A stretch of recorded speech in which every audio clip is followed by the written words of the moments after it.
agenda, along with patriots coming to Washington to kick ass. Trump declares that the election was stolen by him. By extension, it was stolen from his minions, too. The disempowered who nobody listens to or cares about, the great unwashed, the ones who buy guns at every mass shooting, of which there are many shootings of people. They wear the Make America Great paraphernalia, bikes, vests, and t-shirts. In Washington, they're marginalized and unrepresented. They are small business owners, self-employed, who cast around for somebody to blame. They blame the immigrants, minorities, liberals, teachers, unions, Jews, gays, Hollywoods, and elites. They're what's wrong with America, and there's plenty wrong. The night before, Rudy Giuliani, whose college deferments kept him out of Vietnam, talks about trial by combat. He talks big, but it's almost guaranteed he won't be on the barricades. His boss, the Grand Overlord, sets up pieces before going to watch his handiwork on television. He tells his supporters, we're going to walk down Pennsylvania Avenue. I love Pennsylvania Avenue. We're going to the Capitol, and we're going to try to give our Republicans the weak ones because the strong ones don't need any help. We're going to try to give them the kind of pride and boldness that they need to take back our country. God bless you and God bless America. Oblivious to what's outside, Congress ritualistically tallies electoral votes. It's a foregone conclusion. President Trump has lost multiple court cases. Joe Biden will win.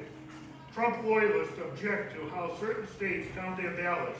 Their objection seems to be choreographed to coincide with the outside agitation. After what unfolds, there'll be reason for many to second-guess their actions. The Trump camp turns on each other. The leader seems to relish chaos. Pence, a 4-year Trump loyalist, has become a target. There's a mini gallows outside and a chant to hang Mike Pence if he doesn't do the right thing. This means re-electing Trump despite losing the vote. Pence has crossed the line. Pence wants to count and record votes as they've always done. He knows how the game is played. He's functioning, climbing the ladder in a system that rewards legalized corruption. He's out of step with some of Trump's most fervent supporters. The crowd outside wears various Trump paraphernalia. They carry signs, Pelosi is the devil. Trump will remain our president, and the Lord saves. At the Capitol's entrance, there are skirmishes between too few policemen and too many Trump loyalists who've decided they want in. Some policemen, heroically, try to stem the tide. Others move barricades and allow the crowd inside. One of the policemen assigned to protect the Capitol embarrassingly takes selfies with the interlopers. The crowd pushes into the Capitol. Eventually, Congress members learn that the vandals are inside the Citadel walls. They lie on the floor between the wall that once hid their legs and beneath their cushioned seats. Some slide on gas masks. Some are evacuated before they can have a free exchange of ideas with their constituents. With windows shatter, doors break, the mob penetrates the Senate chamber. There are reports people are urinating and defecating within the Capitol. A guy with a Native American headdress, tattoos, and no shirt looks satisfied as he presides over the empty chamber. Beneath him, a guy calls his buddy on a cell phone while lying on the floor. Not much, yeah, we stormed the Capitol, created mayhem, what's up with you? Patriotism twisted. The law and order crowd drags a policeman who's been isolated from his formation and beats him with one of the many American flags. The protesters enter the congressional office. One has his feet on Nancy Pelosi's desk, and others walk off with stationaries, computers, and a lectern. The Grand Poobah shows little remorse.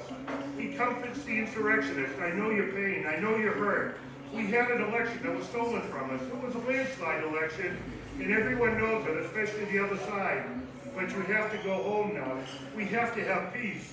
We have to have law and order. We have to respect our great people in law and order. We don't want anybody hurt. If there's a very tough period, it's a very tough period of time. There's never been a time like this. There's such a thing happened. Where they could take it away from us, from me, from you, from our country. This was a fraudulent election, but we can't play into the hands of these people. We have to have peace, so go home. We love you. You're very special. You've seen what happens. You see the way others are treated that are so bad and so evil. I know how you feel, but go home. Go home in peace. Donald Trump's unconventional success is rooted in that statement. like most things, it's an effective lie. He wouldn't be in a position if he cared as much about safeguarding his citizens' well-being or pretending he did as he does about keeping the presidential seal on his stationery. His first opponent, Hillary Clinton, never appealed to these people as better angels. Instead, she wrote them off, calling them deplorables. They didn't vote for her and they aggressively campaigned against her. Trump's second opponent, Joe Biden, promised to raise the minimum wage while campaigning. It was bullshit.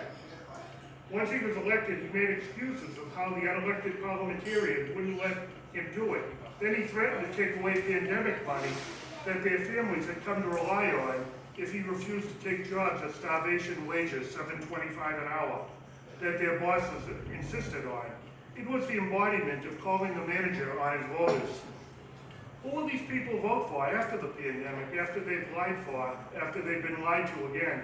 Probably no one, as they've learned that neither of these sides care about them.